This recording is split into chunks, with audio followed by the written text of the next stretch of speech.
Um, we are very fortunate tonight to have Corey Feldman as our speaker. Corey and I have known each other for a couple of years now through Fuel for Truth, where we are both instructors in our New York City chapter. Funny enough, I think our parents actually belonged to the same synagogue decades ago. I'm not sure if we knew each other at that point, but fun little fact. And so it's really been a pleasure getting to know Corey over the years, certainly working with him in this capacity. And I'm really excited for him to share with you sort of his experience serving the IDF in a special unit, and certainly what led him to do so. And obviously, as I alluded to before, as I mentioned, what that experience was able to provide for him, what he learned, and like what those lessons have benefited him throughout his life in terms of resilience, in terms of really developing that character and that inner strength. And certainly how that's helping him, and how it can help all of us during this very challenging time. So without further ado, Corey, take it away.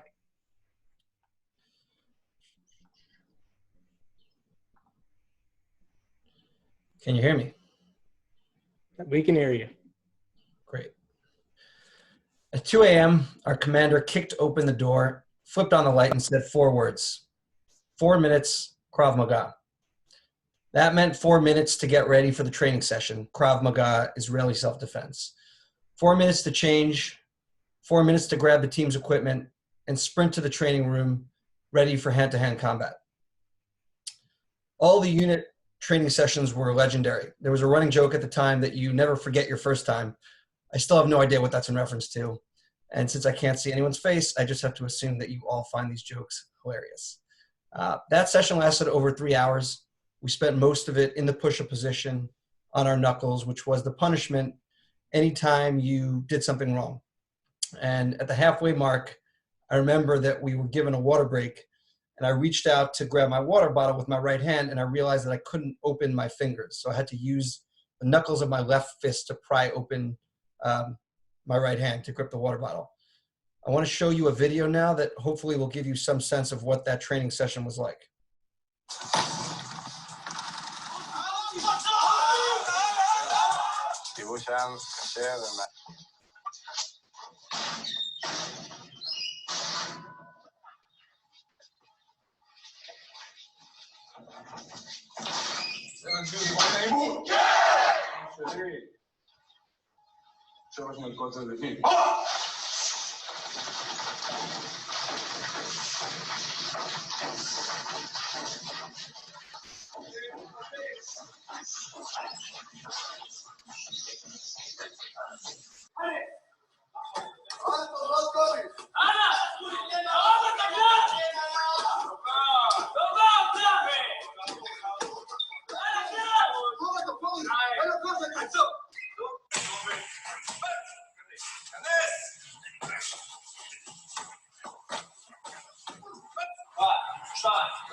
Getting PTSD from watching these videos. So that training session took place in 2010, which was the year that I drafted into the Israeli Defense Forces and began training for a counter-terror unit known as Duvdevan. Physically and emotionally, it was the most difficult period of my life. During the 18 months that I spent in training, it often felt like we were being senselessly tormented. But with the benefit now of time and reflection, I've come to see that many of the hardships that at the time seemed to be without purpose were actually lessons in disguise. One lesson in particular stood out: the need to be resilient. As I think this meme masterfully illustrates, the only thing you can really plan for in life is that nothing will go according to plan. And as I've tried to figure out how to succeed in this new world professionally and personally, I found myself using strategies for resilience that I learned during my IDF service. There are 3 strategies in particular that I want to talk to you about this evening. The first is to recognize that you're not alone. The second is to find your purpose. And the third is to view setbacks as opportunities. You are not alone, which also means you're not special. Being a lone soldier is a bit of a paradox because your friends in the US all tell you that you're special, and then you get to Israel and Israeli civilians tell you that you're special. And if you're Jewish, you have a Jewish mother and she tells you that you're special. But to the army, you're just another soldier and you're expected to pull your weight, just like anyone else. So the danger in being told so often that you're special is that you might actually believe it. And if you're not being treated as special, you can begin to feel isolated and misunderstood. But if you're not special, then you're not so different from everyone else. And that means you're not alone. There's a quote by Mark Manson that I think sums up this concept quite nicely. The narrower and rarer the identity you choose for yourself, the more everything will seem to threaten you. For that reason, define yourself in the simplest and most ordinary ways possible. This often means giving up some grandiose ideas about yourself, that you're uniquely intelligent or spectacularly talented or intimidatingly attractive, or especially victimized in ways other people could never imagine. This means giving up your sense of entitlement and belief that you're somehow owed something by this world. Like a junkie giving up the needle, you're going to go through withdrawal when you start giving these things up, but you'll come out on the other side so much better. During that first training session, there was one point where we'd been in the push-up position for probably about 5 minutes on our knuckles. And as we struggled, our instructor told us to look around the room at the commanders. As we did, he said something that stuck with me. He said, every single person you see here went through exactly what you're going through. You're not special, and if they can do it, you can do it. And what he said pulled me out of my own narrative about my individual suffering. He reminded me that I wasn't alone. The idea that being connected to others can help you be resilient really hit home for me during War Week. Shavua Milchama, or War Week, happens during the last week of training, and as you may have guessed, it's meant to simulate being at war. We walked about 15 miles each night with our full gear, and we slept, for a few hours at a time between drills. On the fourth morning, we were woken up and told we needed to head out towards an objective. So we put on all our equipment, and we took turns carrying the missile system, which weighed about 250 pounds, so we split it among 5 people. Eventually, it was my turn to carry these missiles, and they were very awkwardly shaped. They extend about a foot over your head when I was wearing them on my back. A few minutes later, we were told to put on our gas masks, and you can see one of those pictured over here, and open stretchers and put a soldier on each stretcher. There were only a few people to switch out the soldiers walking under the stretchers because there were several injured soldiers who were forbidden from participating in the stretcher march, and some people like myself who were carrying gear that was either very heavy or awkwardly shaped.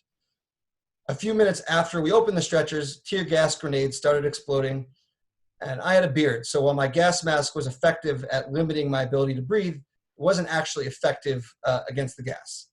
So I am sleep deprived, being gassed, struggling to breathe, carrying bulky equipment, and I will admit I fell into a bit of self-pity. I was trapped in the narrative of my own misery.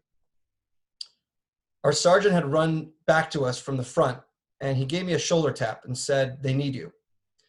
It wasn't an order, it wasn't even a request, it was just an observation. I remember lifting up my head and I saw one of my teammates stagger, and I really don't know what came over me in that moment, but the next thing I knew, I had run up behind him and taken my place under the stretcher, missile and all. Technically, the load had gotten heavier. I was one of 4 guys under a 200-pound stretcher, but actually, things got easier. I was suddenly part of something bigger, and I was not a single person suffering alone. I was part of a team with a common mission. This pandemic has been challenging and difficult, and during difficult times, I've at times fallen into the trap of focusing too much on my own problems. But by reminding myself frequently of my commitments to my family and to my friends and to patients through my job, I help myself realize and remember that I'm not alone and I'm not going through this alone. My team needs me and I need them, and there are people I can help if I just pick my head up and look around. I think staying in touch with friends and family is something that has really helped me, and Zoom has been really helpful for that. Josh, that's a great picture of you, by the way. My attorney did advise me to disclose that I do own a few shares of Zoom, but I do think it's a great platform and a great way to stay in touch with friends. The second strategy for resilience that I want to discuss is finding your purpose. When I think about my military service as it relates to resilience, there is one experience in particular that sticks out to me. In the week leading up to my navigation final, I had seen the doctor on base due to severe pain in my knee, and he examined me and told me that I had a slight tear in the meniscus of my right knee. So I went up to my officer prior to our navigation final and apologized and said, based on this injury, I'm sorry, I'm not going to be able to participate in our navigation final. Well, he in turn apologized to me and said, I'm so sorry, but if that's what you choose to do, you'll be repeating the 12-week navigation course with next year's training class. There was nothing that I hated more than navigation. So to me, that was not an option.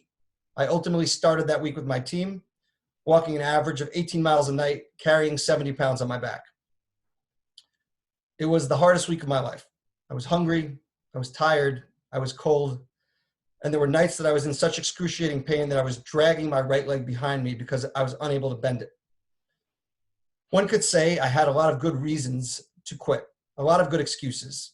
It would have been reasonable to ask to see the doctor, but what kept me going was simple. I had a purpose. I had a team that depended on me.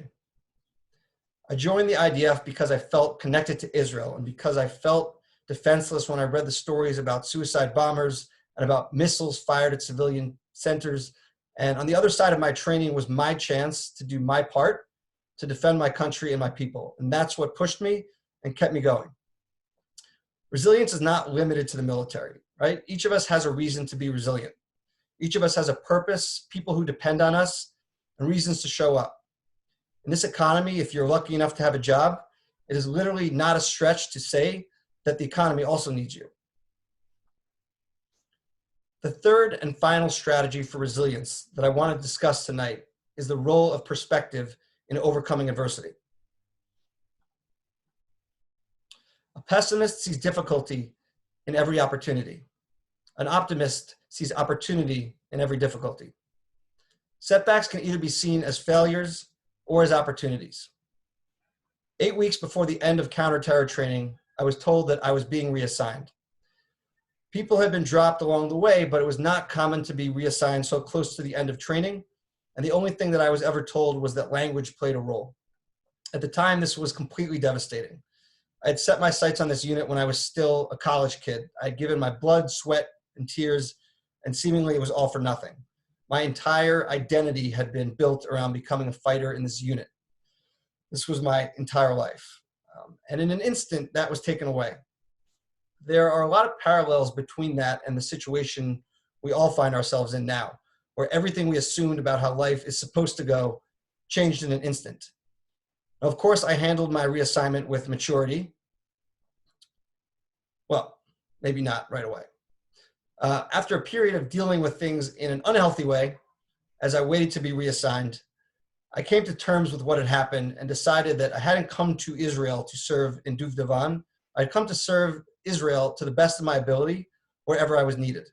So when the choice came to be reassigned to the paratroopers infantry or to the special forces of the Givati Brigade, I knew that the latter was the right choice, even though it meant an extra 6 months of training. I made it through that training, and ironically, in light of what we've discussed, my mother was there to tell me that I was special. So I smoked the first and last cigarette I've ever smoked, got my training pin, and became an active duty special operations combat soldier, which really was, for me, the fulfillment of a dream I'd had since my first trip to Israel. But enough about me. I'm going to ask each of you now to undergo some mental and emotional labor. So I want you to think about a goal that you have in one of these areas, be it personal, professional, or in terms of your well-being. Why are you striving, or who, I should say, are you striving to be in this area? What is a goal that you have? I've given some examples from my own life in case those are helpful.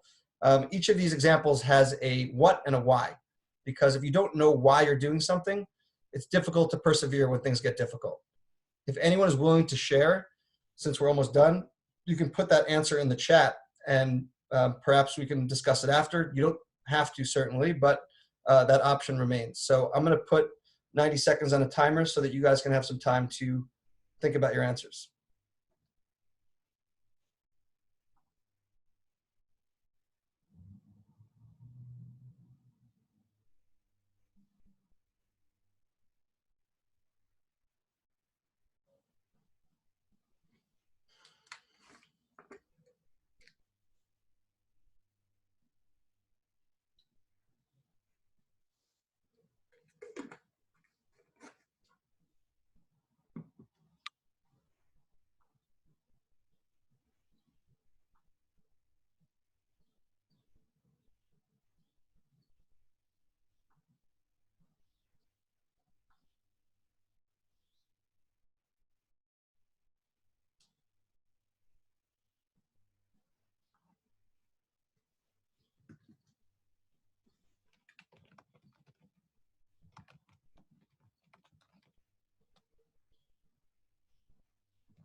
All right, so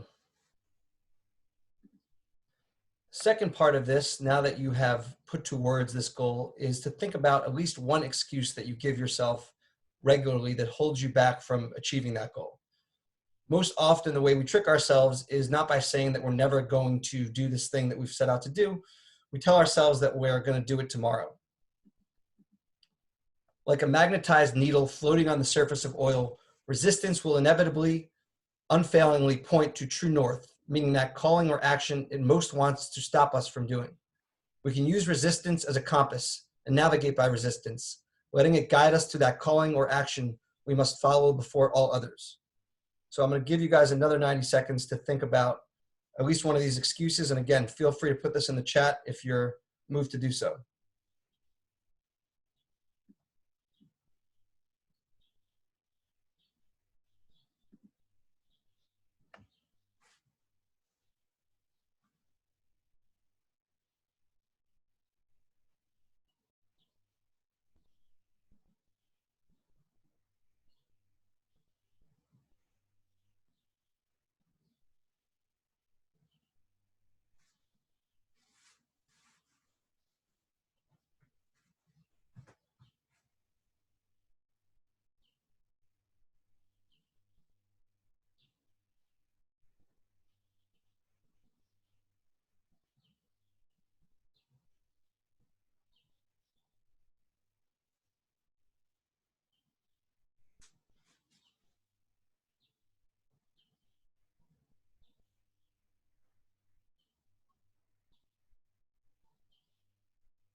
All right, so we have about 2 slides left, and then I'm going to come back to the chat. I'm afraid to pull it up because it may jump onto the main screen here. So hopefully you've just uncovered a couple of your excuses. And the truth is, on a daily basis, there are dozens of legitimate excuses that stand in the way of us achieving our goals and our potential. And in modern history, really, this has never been more true for more people than it is right now. There are legitimate reasons why you can't hit your goals, just like having a lot of kids is a legitimate reason to not write a book, and having open heart surgery is a legitimate reason to not work out, and losing an arm is a legitimate reason to be discharged from the military. But Tolstoy had 13 kids when he wrote War and Peace, and Schwarzenegger was working out twice a day 3 months after open heart surgery. My friend Izzy not only returned to full active duty after losing his arm, he became a commander. So the question is not how high is the wall, it is how strong is your motivation to get over it. I want to close with the story of Michael Levin because I really think it embodies the sense of purpose that is required for resilience. So Michael moved to Israel from Philadelphia and decided he wanted to be a paratrooper. For those of you that don't know, the IDF is an absolute bureaucratic nightmare. There are papers that need to be filled out, applications. So Michael showed up at the drafting center without any of that and said, "Hi, I'm Michael. I'm here to draft into the paratroopers." So the guy at the door looks at him and says, "Okay, where are your papers?" And he says, "Well, I don't have any papers." So the soldier spends the next 5 minutes rattling off all of the paperwork that has to be done. He says, "Do this, come back in 6 months. And by the way, you don't weigh enough to be in the paratroopers." So Michael smiles and thanks him, goes around the back of the building, pushes a dumpster against the building, and climbs in the second floor window. He approaches the first officer he can find and repeats his request. "I'm here to join the paratroopers." So the officer asks him for his papers. Michael says with a smile, "I don't have any papers." The officer, of course, says, "Well, that's impossible. You would never have gotten through the front door if you didn't have papers." Michael said, "Who said I came through the front door?" Long story short, Michael made it into the paratroopers weighing 20 pounds less than the next smallest guy, and he was killed in the 2006 Lebanon War. But his story lives on, and there's a center now bearing his name, which raises money for lone soldiers. So with that, I want to thank you for your time, open the floor to questions, and hopefully answer some of these comments that may have come through.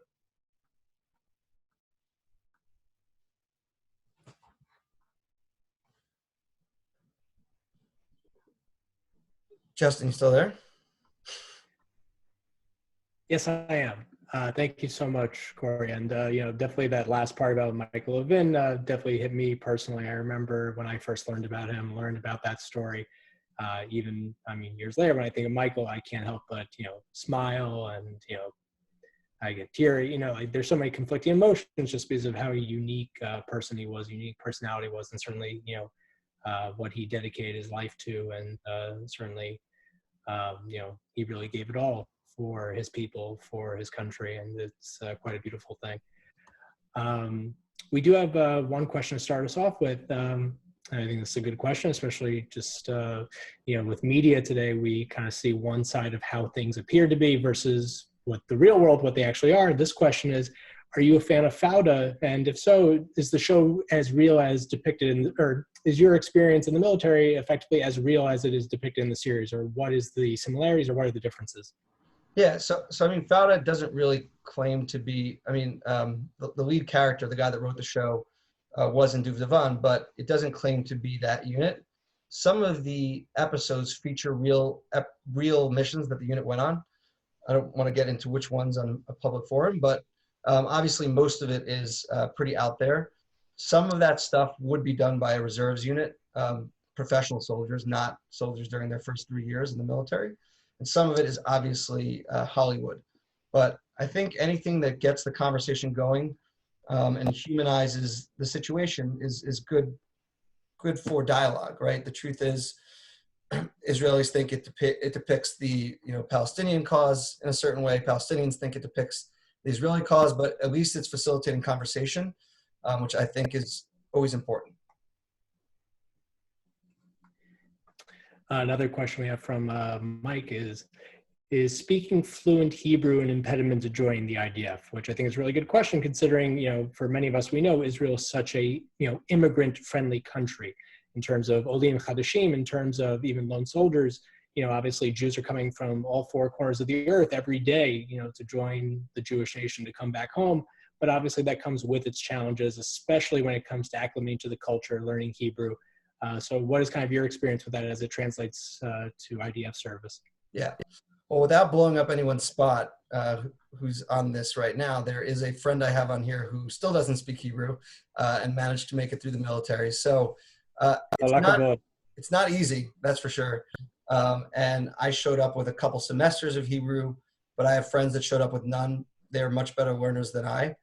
But ultimately, it is the Israeli army, and they speak Hebrew. And so it obviously creates a great deal of frustration if you're not able to speak the same language. And it will certainly prevent you from being in certain units. as my case, I think, indicates. But, there's no better place to learn Hebrew than in Israel. So I guess if the question is asked because someone is thinking about joining the IDF, my advice would be to just go and begin to learn Hebrew where it's spoken every day. Another question we have from Mendy is, how do you recommend finding your why? And I know that could be a very existential question, it could be a very broad question, but answer it the way you'd like. Yeah, leave it to the rabbi to throw me a fastball, huh? Yeah. I guess for me, at least, I can give you kind of the military context. Whatever that thing is, when you're just inside your own head and you're feeling like you are at the end of your rope, and what is it that you see in your mind that gets you back up on your feet? Like, what is that thing that pulls you forward? And it doesn't need to be so dramatic as in a military context when you're walking with a broken leg. It could be, the people that depend on you for, if you're the breadwinner in your household, right? In this economy, it's not easy to find a job. So if you have one, your purpose could be keeping it, right? It doesn't have to be this big grand thing. It's whatever keeps you going, right? My purpose is not going to be the same as Justin's, right? We have different things that motivate us, and no one is better than the other, right? Some people's passion is advertising. That's awesome, right? Live your passion. For every person, it's different. I think it's a journey to figure out what it is, and maybe the journey never really ends. So in terms of how you find it, I guess introspection, therapy. Sorry, I don't have anything concrete. While we're having some more questions come through, and by all means, guys, please use the Q&A function. Corey would love to share his thoughts about what you're thinking. Certainly, I would as well. Something I could ask you at the moment. All of us are obviously dealing with tremendous challenges right now. Some obviously more so than others, and certainly it depends how you apply it, whether that's in an economic sense, in a familial sense. But for many of us, our worlds have been flipped upside down. We are literally living our perceptions of reality that are nowhere near the same or recognizable as they were only a few months ago. When it comes to how you've adjusted, just even on a day-to-day basis, what has that kind of been like for you? And, what has been your experience with that? I mean, it's been, it's particularly difficult from a professional perspective because I'm the first hire for a startup that focuses on an offering for physicians, and a lot of physician offices have closed.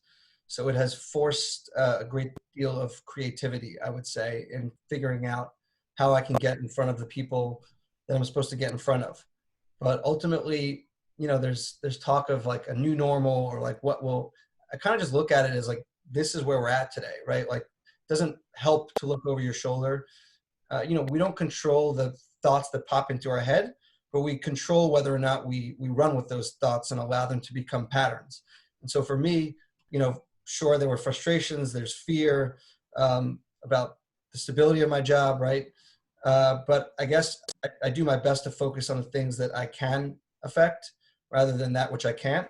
So I try not to go down those rabbit holes, and I just look at what resources I have available to me and try to do the best I can with what I have. Mm-hmm. This clearly looks like a question from one of your biggest fans. How much of your success do you attribute to the parenting you received? 200%. 200%. Good answer. Another question. Based on your experience in Israel, what was the bigger culture shock? Moving to Israel or moving back right after? Oof, great question. I think moving there because I knew what I was moving back to. You're used to America, like you wait in lines, people are polite. If you don't see someone being escorted out of the phone store at least once when you've gone to visit, you're probably not in the country of Israel. When the trains went down, they had to put like armed guards at the bus station to ensure that people didn't run each other over. I mean, there's this just get after it mentality that is foreign, I think, to a lot of places in America. Not as much to New York City, but certainly to New York as a whole. I think it definitely living there made me more Israeli, for better and for worse. But I would definitely say the transition to Israeli culture was a huge shock, and not something I really anticipated when I thought about the challenges that I would face in the military. Another great question we have from Nicole. Can you recommend your favorite books on building a growth mindset on Israel or generally? And also kind of to add to it, how or when do you prioritize reading in the midst of your busy day? Yeah, so I think Viktor Frankl, Man's Search for Meaning, is personally one of my favorites. He was a psychologist interned at Auschwitz, and I think Mendy wrote it in the chat here. I'm not sure if that's a quote from Frankl, but the concept of his book is if you have a why and you have what to live for, you can push through. I also decided to read Stockdale's book, Philosophies of a Fighter Pilot. He was downed over Vietnam and spent like 6 or 7 years in captivity. And I think at the beginning of this pandemic, I was feeling a bit like I was stuck in captivity. So looking to him to give me some advice was awesome. The one that I read most recently that I found really interesting was Breaking the Habit of Being Yourself by Joe Dispenza, that just talks about what I alluded to before, right? These patterns that we kind of get into that don't always serve us. And even being able to recognize the ways in which your brain tries to trick you into not doing what you think you should or doing what you know you shouldn't was really insightful, right? Because when you start doing those things or thinking those things, all of a sudden you can kind of recognize them in the moment and hopefully do what you're supposed to and not what you're not supposed to. In terms of when, oh, thank you for clarifying that. So in terms of when, I try to leave myself at least 20 minutes every night before bed. It's the first time in my life, truthfully, that I've been able to stick to a schedule because there's no events in the evening that can keep me up, right? I can go to bed by 12:30 every night. So I try to be in bed by 12 or 12:15 with a book in my hand to try to keep getting smarter, or at least not get done. Funny enough, it's funny. It's funny. This whole ordeal has made me quite a reader, and something that I did not anticipate happening. And I also think I have some family in the audience right now. I think this might shock them as well. I mean, I was not known for being such an avid reader growing up.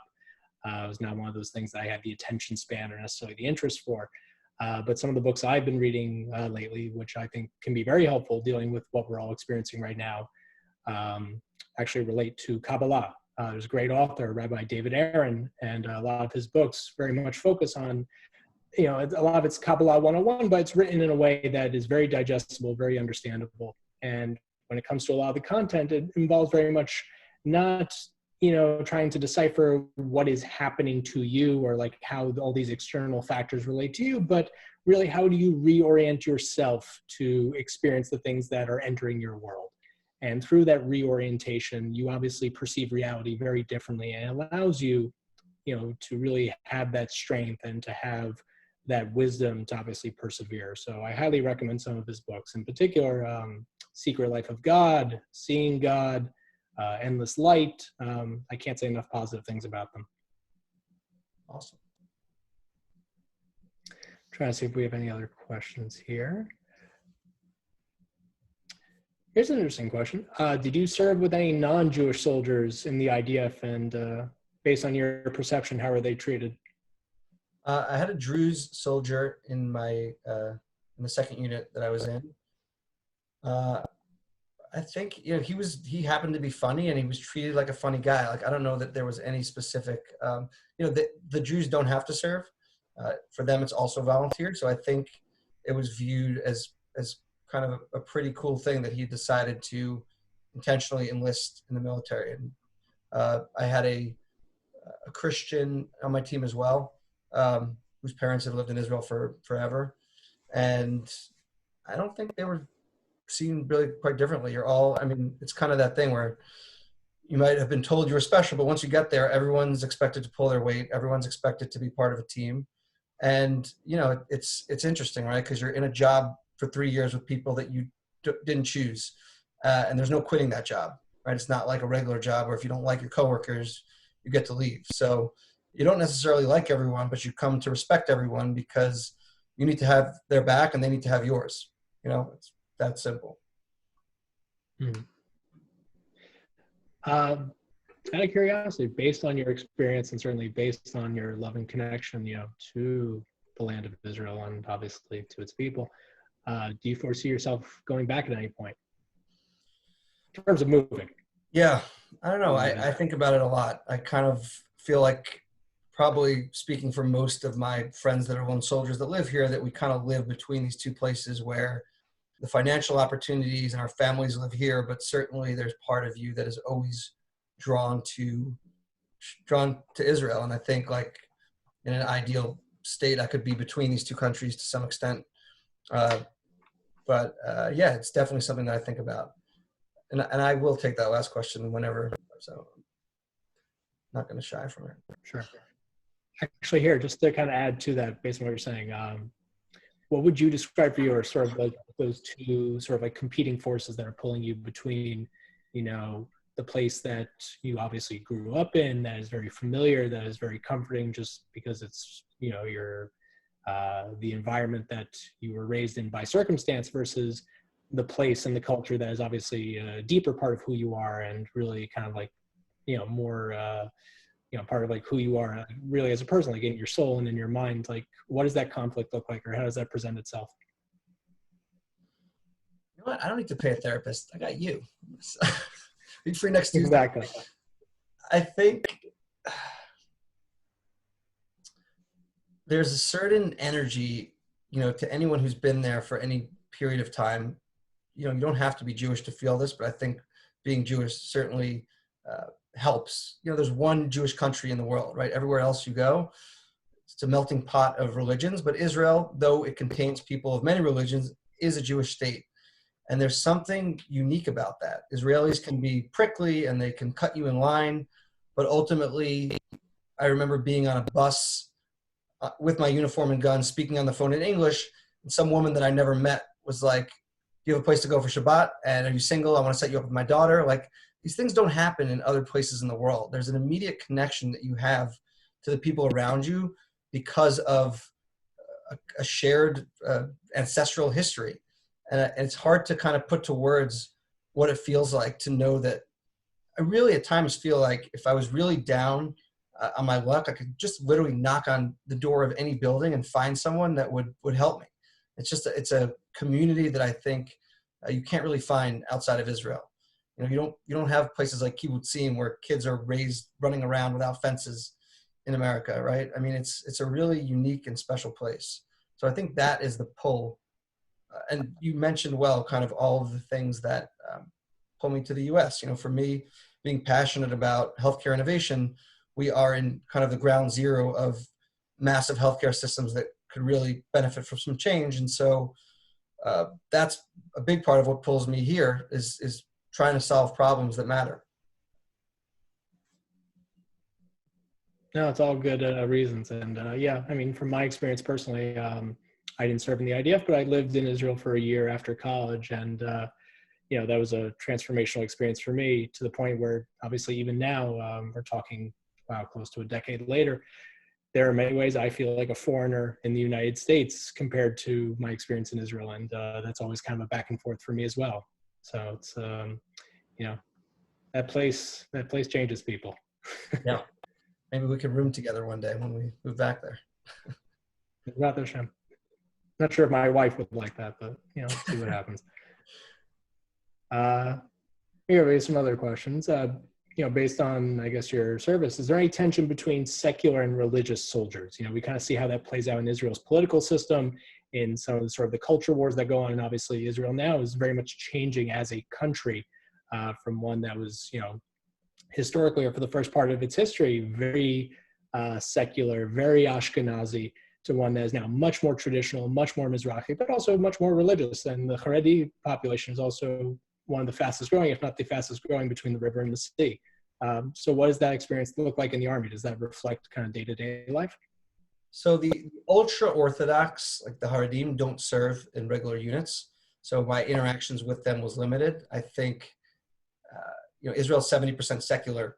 So there's definitely a tension that is felt even within the army.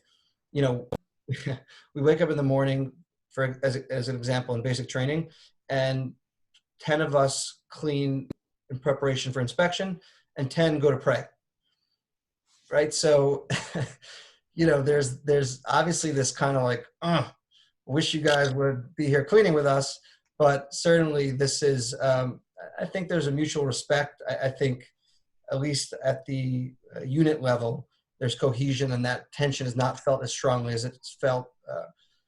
Think about any conflict, right? When you get to know someone at their core, it tends to be that the extraneous things fall away. And when you spend every waking minute, an hour with someone, these preconceived notions about who they are and the level of their religiousness also kind of blend into the background as you come to know the human being.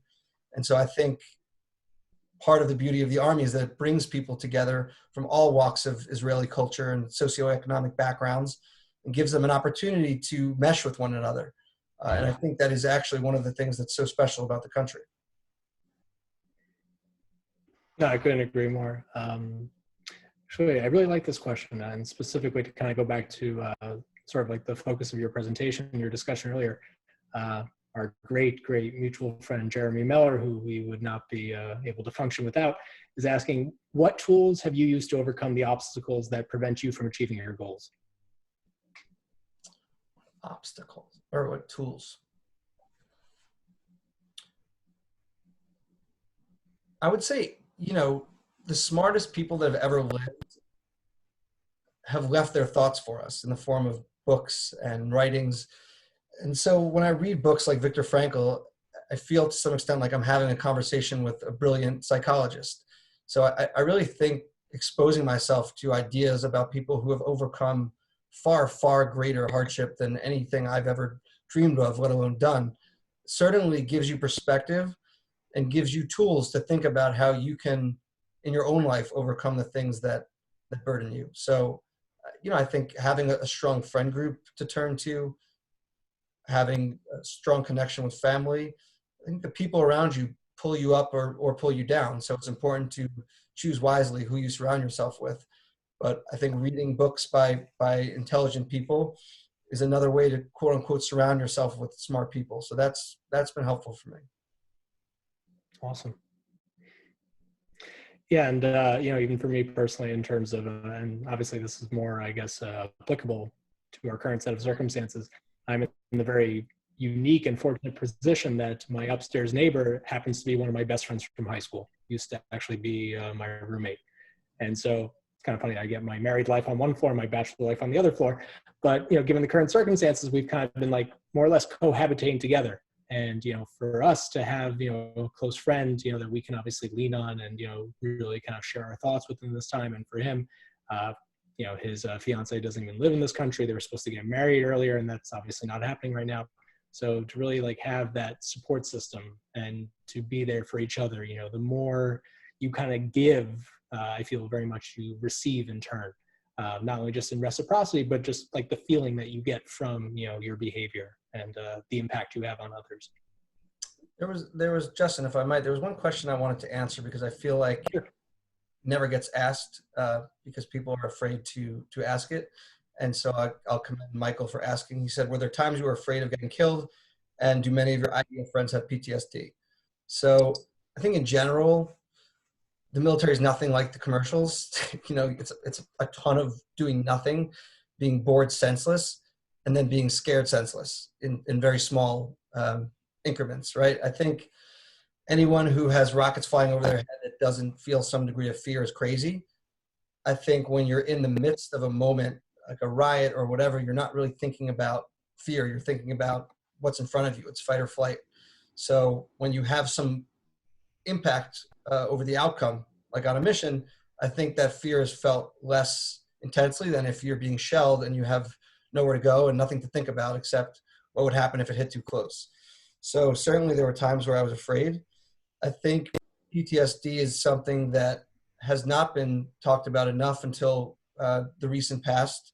As I think most people know, something on the order of 20 veterans of the U.S. Armed Forces kill themselves each day.